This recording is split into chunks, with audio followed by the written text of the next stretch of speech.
시청자 여러분 안녕하십니까? 김동수입니다. 이 시간에는요 세계일보 논설을 소개해 드리고요 논평을 해 드리겠습니다.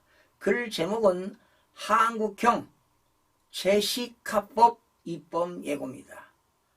한번 들어보세요.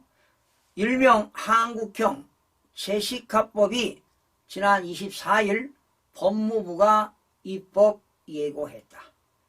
법이 시행되면 만 13세 미만 아동을 상대로 성폭력 범죄를 저질렀거나 3차례 이상 성폭력 범죄를 저질러 위치 추적 장치를 부착한 사람 중 징역 10년 이상을 선고받은 자는 출소 이후 법원이 정한 곳에서만 살 수 있게 된다. 의무적으로 성충동 약물치료도 받게 된다.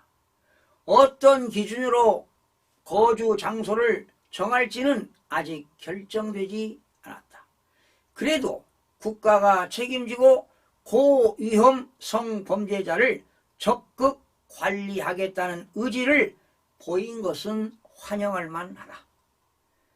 제시카법 명칭은 2005년 미국 폴로리다주에서 아동 성폭행 전과자인 존 코이에 의해 강간 살해당한 9살 소녀 제시카 런스퍼드의 이름에서 유래했다. 정부가 제시카법을 도입한 것은 고위험 성범죄자가 출소할 때마다 국민들의 두려움이 증폭되는 현상을 막기 위해서다. 실제로 조두순, 김근식, 박병화 등 유명 성범죄자가 형기를 마쳤을 때 이들 주거지 근처에 사는 사람들의 민원이 폭증했다. 정부는 당초 재범 우려가 큰 고위험 성범죄자가 출소 이후 초, 중, 고등학교와 어린이집, 유치원 등 보육시설 등으로부터 500m 이내에 살지 못하도록 거주를 제한하는 방식을 고려했다가 이는 도입하지 않기로 했다. 미성년자 교육시설이 빽빽한 서울 등 대도시에서 살지 못하게 된 성범죄자가 지방으로 몰리는 풍선 효과를 고려했다. 대도시는 법 도입을 환영하고 지방이나 낙후지역은 반발하면 수도권과 비수도권, 도농 간 사회적 갈등이 커질 수 있다는 점도 반영됐다. 다행스러운 일이다. 한국형 제시카법은 내달 법제처 심사를 거친 뒤 국무회의에서 상정될 예정이다. 하지만 입법까지는 넘어야 할 여러 난제가 산적해 있다. 우선 헌법에 보장된 거주 이전의 자유 침해와 이중처벌 논란으로 국회 법안 심사 과정에서 다툼이 예상된다. 성범죄자 거주지를 제한해도 피해자에게 접근하지 않는다는 보장이 없고 되레 성범죄자가 사는 지역 주민과 동네를 낙인 찍고 고립시키는 결과를 가져올 수 있다. 성범죄자가 이사하고 이동할 때마다 누가 어떻게 감시할 것인지 현실적인 대책이 없다는 점도 문제다.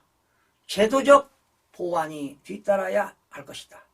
이를 통해 한국형 제시카법 도입이 아동 성범죄 근절의 전환점이 되길 기대한다. 재범률이 높은 아동 성범죄를 뿌리 뽑기 위해서는 형량을 대폭 높이고 범죄자 심리치료 등도 병행해야 할 것이다. 여러분, 아동 성범죄자들 이거 추방해야 됩니다. 이 성범죄를 당한 그 피해자의 가족들과 당사자는 얼마나 상처가 크고 인생을 평생 동안 정말 힘들게 살아가겠습니까? 정말 이 성범죄자들 뿌리 뽑아야 됩니다. 여러분 어떻게 들으셨습니까? 지난해 말 기준요 거주 제한이 필요한 고위험 성범죄자는 무려 325명이나 됩니다. 그리고 올해부터 이제 2025년까지입니다. 앞으로 내후년 이후에 187명이 출소할 예정입니다. 그렇다면 500명이 넘습니다. 만약에 이런 제정안이 국회를 통과한다면 이미 출소했던 조두순 그리고 김근식, 박병화 등에도 이 법이 적용이 될 겁니다. 정부는 이러한 쟁점이 될 수 있는 세부 사항들을 좀 정교하고 세밀하게 다듬어서 이런 제정안이 실효성 있게 추진됐으면 그런 국민으로서 바람입니다. 정말 아동 청소년들의 성범죄자는 지구상에서 사라져야 할 것입니다. 시청해주신 여러분 고맙습니다.